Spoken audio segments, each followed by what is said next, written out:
Over the last year, I've offered a set of monthly programs. Sometimes it's just me, sometimes with guests, on how what I call cultural artifacts can help us make better decisions and to overcome cultural divides and differences to make enemies and strangers into friends. Now, just in saying that sentence, there's a lot of words in there. Enemies and strangers into friends, overcoming cultural divides and differences, making decisions. So I wanted to maybe try to simplify it or reframe it a little bit and call it the nudges and bridges of music, sports, movies, and food, even dogs at work. So there's a premise here that I want to restate since I'm trying to reframe this, in that when we interact with cultural artifacts such as music, sports, movies, and even our dogs, those artifacts can nudge us to make better decisions. And those same artifacts can be common ground for Americans who disagree with each other on a whole variety of social and political issues. So if you want to think of these one more time in parts, part one is that music, sports, movies, and other cultural artifacts have a psychophysiological impact. And I'll talk about that term in a little bit. A psychophysiological impact on our cognitive orientations so that we view decisions and situations differently. If our cognitive mindset is, for example, us versus them as opposed to being joyful. If we're angry, if it's us versus them in competition, we can look at things through one set of lenses. And we may look at the exact same situation a little bit differently if our mindset is more joyful. So that's part one. And part two then is that these same cultural artifacts offer common grounds. Sometimes you might think of these as kind of, conversation starters or something like that, but I think there's something a little bit more to them than this. They're common grounds of people who might otherwise disagree with each other on social and political issues. And I'm going to argue that I think that the workplace is one of the best places for us to bridge those differences.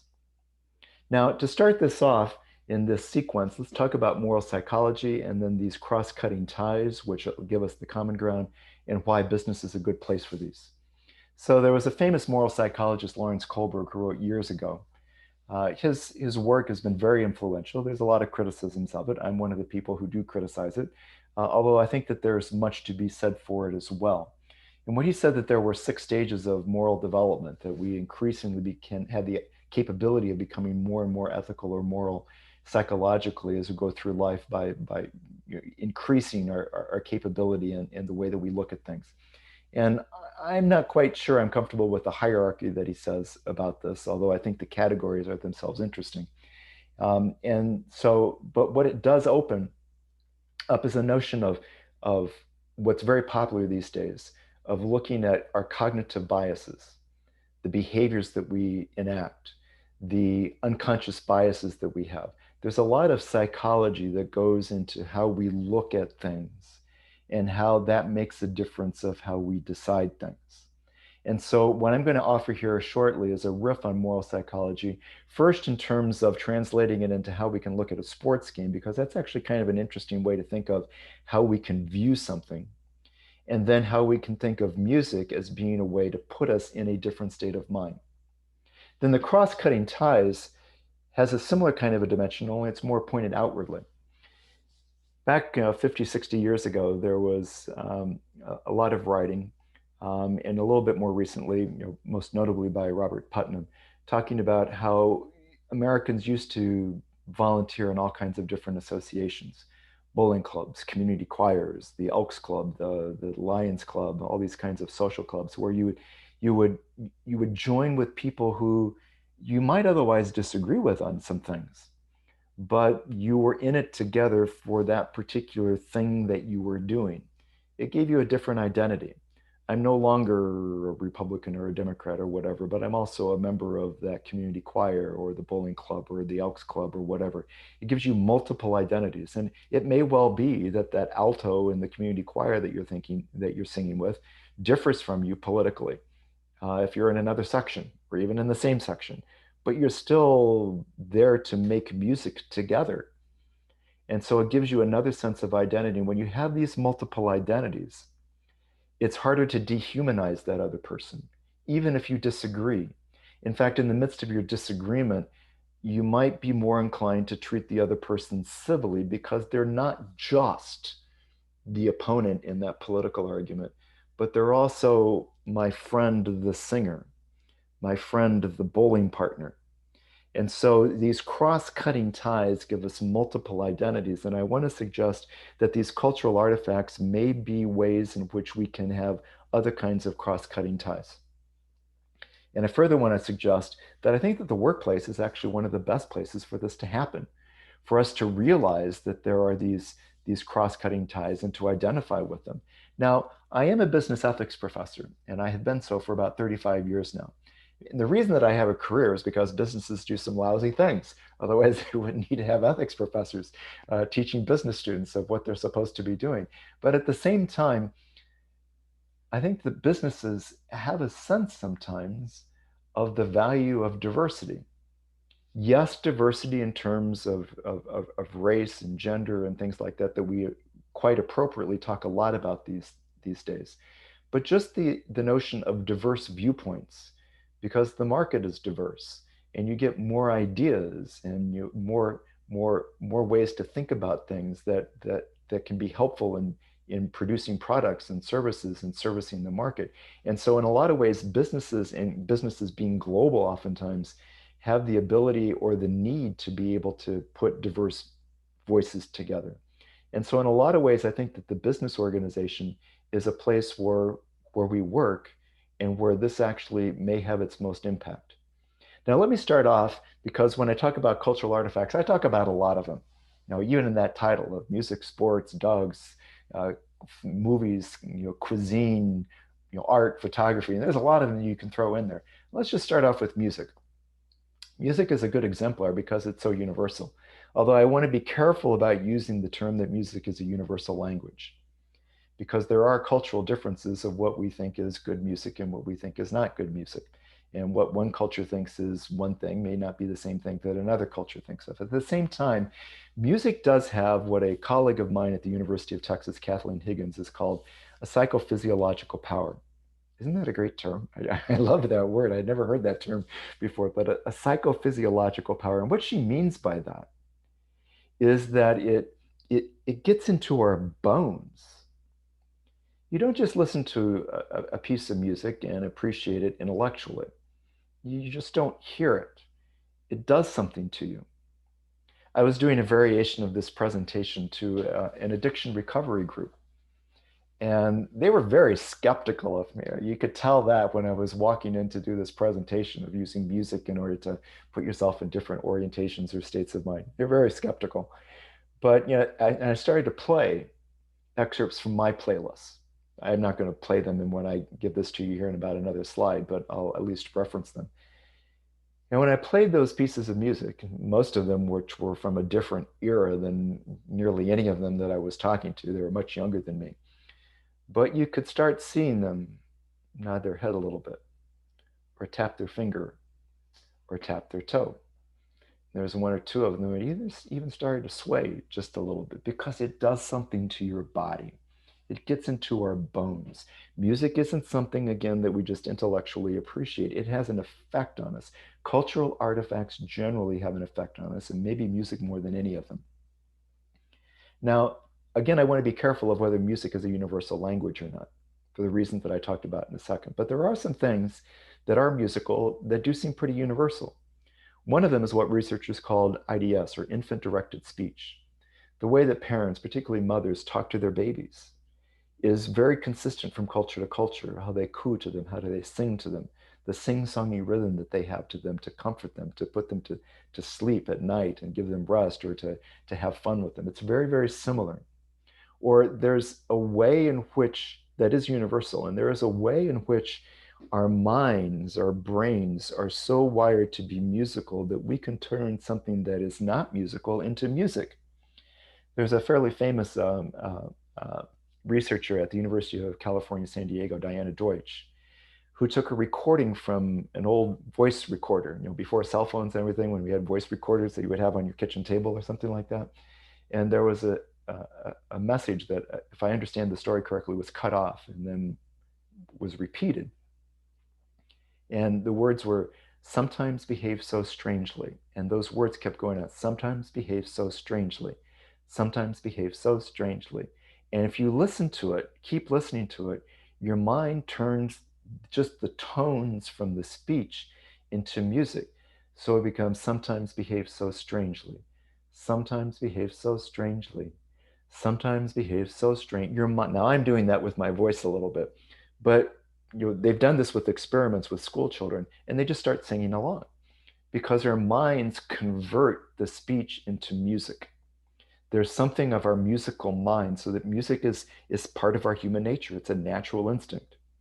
There's other research that's more controversial of whether some kinds of music or some kinds of tones or kinds of modes, whether it's major scales or diatonic tones or things like that, put people into a happiness mood. And there's some cultural differentiations on that, but it's kind of interesting, some of the research that certain kinds of scales or triads and modes that affect the brain of how it thinks of things or the kind of mood or emotions that it draws upon. And there's other research that has been done by neurologists that show that while we all will react to music when we consume it, when we listen to it, that there's an even bigger impact if we are producing it. Yes, with professionals if you're producing it, but even if you're singing in the shower, that if you're producing it, that has an even bigger impact on the brain. And there are others that have argued that, turning to lyrics, that they're in every song that they're, Dan Levitin talks about 6 songs, that every song has one of 6 themes: friendship, joy, comfort, knowledge, religion, or love. And Ted Giola has done work on what he calls work songs, particularly those with slaves, of how, the songs that they sang and other oppressed people, how the songs that they sang, um, you know, vocalized or their suffering, their hopes, their joys, their faith, or whatever. And so we use music in order to express something, and music does something to our body so that it nudges us. And I'm going to talk later that it can provide a bridge for us as well. And music is an exemplar of that. So I want to think for a second of how these nudges can have an impact on our psychological orientation and make a difference in the way that we make a decision. So I've done a little bit of a riff here on Kohlberg, and the riff is how we can watch a sports game. Because I think that actually we can watch a sports game in similar kinds of states of mind than what he was talking about, although I'm going to play with this a little bit. So one category, the first category, is an us versus them category, where you're rooting for your team to beat the other team, and your team is good, the other team is bad. By the way, us and them, I don't think is a problem. We all need an us. We have to have an us. We have to have our family and friends. We need to know who our us is. And the way you know your us is to know who the them are too. But when it turns into us versus them and you're dehumanizing those who are not us, that's when the line is crossed and you can have an issue. But an us and them is not necessarily wrong or bad or undermining, and competition is not necessarily that either. So if you are in um, a rivalry, University of Texas and Oklahoma are a big college football rivalry. I'm not a graduate alumnus or really fan of either one of those, but it's a famous rivalry, and you're going to look at the other side as being a bit of the enemy almost. I mean, you're going to compete with them, and it can be a pretty fierce one. And again, competition itself is not necessarily a bad thing. So if I want to compete, if I feel that I'm in a position where I need to be competitive right now, and I really need to give it a little bit more extra effort, I need to stretch myself. I need to push myself because I need to win this one. This is my own playlist. I would listen to the theme from Rocky. You know it. Bum bum ba ba bum ba ba bum ba ba bum bum bum ba ba bum ba ba bum ba ba ba bum ba da dum ba dum ba da. You know this song. And so if I'm creating my own playlist that puts me in each one of these categories, and my first category is an us versus them, I would listen to Rocky. Well, what about if I needed to be in a place where I needed to have a little bit more discipline? I need some structure. I'm goofing around, and I need to really get down to work and need to focus here. And so sports are great of being able to demonstrate some of that. In fact, sports are only sports. Games are only games because there are rules that make the game the game. I have sons that play soccer and baseball. I mean, in one game you kick the ball, and the other game you don't. One game you throw the ball, the other one you don't. And so the games have specific rules. There are structure goes with it. And you can go to a game simply because you like football, simply because you like badminton, whatever the game is, that you enjoy the structure that makes the game the game. So similarly, if I'm in a position where I need to have some structure right now, I need to have the game plan of how I'm going to achieve something. What I might turn to, or what I do turn to, is a song from one of the military academies, like Anchors Away. Anchors away, my boys, anchors away. So, sorry, choked up on that one a little bit. So, Anchors Away, if you want to know if you want to have structure, then one of the military academy songs is going to be a really good one to listen to. How about the Golden Rule, or maintaining relationships, or friendships? Because in sports, you can have a sense of respect for your opponent. It's called sportsmanship. And so you would want to be treated, you want to treat others as you would like to be treated. And so, how do you treat your opponent? I mean, how do you treat your competition? How do you maintain friendships? How do you maintain relationships? There's a great example that I think college sports gives us again. This is in a women's softball game in the Pacific Northwest several years ago. You may have heard of it. It came at won an ESPY award several years ago. And one of the players hit the ball over the fence for a home run. Well, in order to score the home run, you have to touch each one of the bases. Unfortunately, as she was running first base, she fell and broke her ankle. So her teammates asked the umpire, well, can we help her around the bases so that she can score the home run? And the umpire said, no, you can't do that. There's a rule against assisting your teammates in scoring a run. Whereupon the other team said, how about if we help her around the bases? And the umpire said, there's no rule against that. And so they helped their opponent around the bases to score the run. I was teaching a class, and it was an MBA class, and was comprised mostly of former NFL football players. And I had a student write a paper about this incident, and he handed it in and he was crying because he said, this is what the essence of sports is about, that respect for your opponent. That, yeah, you're going to compete against them, but at the same time, you're going to respect them as well. And if I want to have a sense of the importance of friendship, the importance of respect, the importance of maintaining those kinds of relationships that I value, I might listen to a theme from Friends. I'll be there for you. I'll stop singing now. But you mean, what a great statement. I'll be there for you. So that would be a third category from my playlist. Fourth one, as good as it gets, or a sense of joy. Now, I'm a graduate of the University of Notre Dame, and I spent 11 years as the professor at the University of Michigan. That's a big rivalry. And I played it to the hilt. I really enjoyed it being up there, being a Notre Dame guy in Ann Arbor. I played it to the hilt. But regardless of who I'm going to root for when I go into the stadium, watch the two teams play, I can soak up the entire atmosphere and love it. To love wherever I am, either stadium, or two bands playing two great songs, or famous helmets and uniforms and legendary football programs. I mean, it's as good as it gets. I can step back and enjoy everything that's there and appreciate what I have in front of me right now. And if I want to have that kind of sense of joy, I might listen to Happy, Happy. Or if I want a sense of perspective, this is closely related to this last one. I sometimes call this the view from the blimp. That if you're at a stadium and the blimp is covering the game, the blimp is hovering over the stadium and it shows down to the field, and you can see the players on the field from the blimp, and you can see all the various virtues going on in the game. It could be teamwork or discipline or never say die, or all those kinds of things. But if you turn your head just a little bit, you can see the business, City Hall, the church, and another institution over there. And you can realize that all those things that are being portrayed on the stadium below you apply otherwise elsewhere too.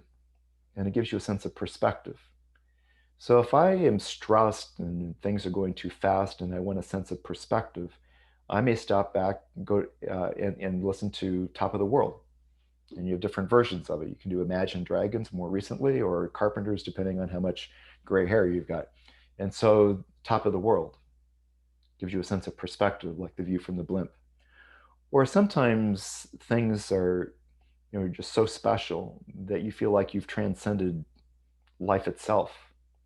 This is particularly true for athletes who talk about playing in the zone where that basketball hoop seems to be bigger than normal because you're so connected with it, or the game slows down because you just got the perspective of it. And if I wanted to have a sense where I've gone beyond myself, then I may turn to my classical roots because my mother was a classical musician and listened to the Hallelujah chorus from Handel's Messiah.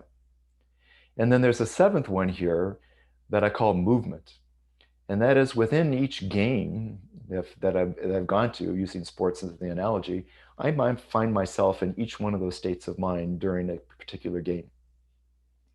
And the corollary to this is, depending on where you want to access it, the 60s rock group The Byrds, or from the Torah, or from the Old Testament, to everything there is a season, and a time and purpose for everything under the sun, a time to be born and a time to die. And you know the rest from there. And so that we move among all of these at any one time. And so these nudges, I want to argue that if, and I've done this with thousands of students at this point, ask them to go through their own songs and come up with a song, a piece of music that puts them in each one of these categories. So if they are at work and they realize that they're not quite in the state of mind that they need to be in at that moment, they have something that they can turn to that helps nudge them into the state of mind where they realize that they need to be. So that's nudges, but let's talk about bridges, because I think these same artifacts can provide the bridges for us to be able to connect with each other. Now, let me go through some of these notions in terms of different kinds of artifacts, as opposed to the psychological categories. There's a story that goes way back. I don't know if it's true or not, but it makes for a good story. But I've heard it for a long time, that during the Vietnam War, that American POWs were separated from each other. So they couldn't communicate with each other or talk with each other or plan with each other, all those things. But they found that they knew some music tunes together, the Notre Dame Victory March being one of them. And so they would hum it together as a sense of solidarity. Music being able to connect people who are otherwise separated, to have some sort of a connection, a bridge between them. Or more in terms of political differences.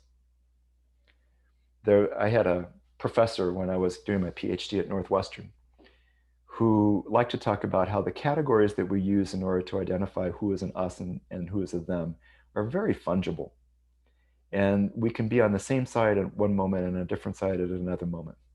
And his example, which resonated me as someone who grew up in the downstate part of Illinois, but who was always a Chicago Cubs fan and lived in Chicago for 10 years myself too, is that at one moment you can be a downstater in Chicago and arguing fiercely over the allocation of funding for roads. And 2 seconds later, both be cheering for the Cubs to win, because they're both parts of your identity and they are different. But it's harder to get as mad as someone if you were side beside them cheering for them 2 seconds earlier. And so, and that I think has been true. I mean, it's been true. 2020 was a hard year for a lot of people. It was a hard year in my family too. And one of the things that we all did, after the election and everything, is we kind of reminded ourselves of what the Cubs are up to. And we remind ourselves that we had these connections, they're cross-cutting connections that were more than one thing. And these cultural artifacts, yeah, they're conversation starters, but they're also reminders that we are human beings that may differ on some things, but we're together on other things. And that at least gives us a chance to be able to talk with each other in a civil way. Or film and movies. Films are great examples of talking about the power of storytelling, because that's what they do. And they usually do it with some musical background as well. One of the people I interviewed over the last year was Kristen Hahn, who's the executive producer of The Morning Show, Apple TV's The Morning Show. And in that, she talked, very powerfully about the importance of just being able to ask people to tell their story of who they are, or their favorite story, or a story about their parents, or something like that. Because when you start telling each other about your stories, that you can identify with the fact that they have a story. I mean, even if you disagree with the story or the point of the story, knowing that another person has a story and hearing that story is a way for you to be able to value them. Or another person that I interviewed during the course of this past year, former state senator Capri Cafaro, for the former minority leader in the Ohio State Senate, talked about how she used food as a way to bring members of both parties together. Sure, they disagreed on a whole bunch of stuff, but she would bake things or she would make things. In fact, she came up with a recipe book from all 50 states of favorite recipes that just demonstrated that crossed political boundaries, that demonstrated that we can find ways to come together through sitting down and sharing a meal or sharing some food, even if we're going to disagree on other things. And again, one of the points there is that these cultural artifacts don't necessarily eliminate our disagreements. They provide another identity for us to have with each other so that when we have those disagreements, we're more civil with each other and have a chance of being able to work it out. How well can this work? There's one book that I wrote that I've written a lot of books. I mean, depending on your count, small manuals, I mean, kind of 15 big books and then about another 20 little manuals and things like that. But the one book that I was never able to get published, although at one point I had a contract for it, was I called it The Afterlife of Dogs. And one of the things that I did was and it happened after our wonderful Old English sheepdog Scooby died. And my then 6-year-old daughter asked the day after she died, where does Scooby go now? And having grown up in a religious household and out on a farm, I had some ideas about that. But I came up with an idea of looking at what different spiritual traditions around the world have said about the idea. And one of the things I found when I was doing the research and interviewing people is that I found that if you went up to someone and, a stranger or someone you didn't know that well, and you said, do you know what Hindus believe about the afterlife? I'm just picking on Hindus. Could be any one of the traditions. A person might, kind of step back. I mean, that's not polite conversation. That's not what we talk about in our society today. That's private. It's like politics. We just keep it to the side. But when I ask the question of, do you know what Hindus believe happens to a dog after it passes away? Time and again, the person leaned forward and they said, no, what? It was a safe place to begin a conversation. And you can't get very far in the conversation without learning something about that other spiritual tradition. So even with religion, there are ways in which these cultural artifacts, in this case our pets, might give us the ability to be able to find that common ground. Now, I realize that a dog is not a cultural artifact, but a pet is. We've domesticated them, and so they become pets are a cultural artifact, whereas dogs are not. Same with cats. So there's a way in which these cultural artifacts can help us learn and talk even about something as difficult about religion. Business itself is a cultural artifact in ways in which I already alluded to, that we have to get something done. And we may need to get something done with people who are different from us. And in doing so, we have created another identity that allows us to view that person as someone with beliefs that we otherwise might disagree with. Or the law itself is a cultural artifact. I mean, the terms of process. How many times have you been in a meeting where people may disagree and they say, okay, we disagree. Let's step back here and let's create a process. You're creating a legal system when you're doing that. Let's create a process so that we can make these decisions and figure out where we disagree and not disagree. So my argument here is that these cultural artifacts that help us nudge us toward making better decisions, being able to see things in certain ways as opposed to other ways, also provide a common ground for us to be able to work together. And even if we disagree with each other, to be able to find ways to interact with each other civilly. Now, there's a lot of them. I've listed 9 there. Music, sports, film, food, poetry, literature, business, law, pets. Photography is another one. I mean, there's lots of cultural artifacts out there. And my proposal, my suggestion is that if we are interacting in our workplace and we want to put ourselves in states of mind where we make better decisions, Think of the kinds of music or sports or cultural artifacts that put you in each one of those categories we talked about. And when you're interacting with each other, and it looks like it might be a difficult conversation, find a cultural artifact that you may be able to have a common ground on and work from there. And I think that you will find that at a minimum, you'll end up with a more civil conversation, and you might just be able to find more common ground than you ever thought possible.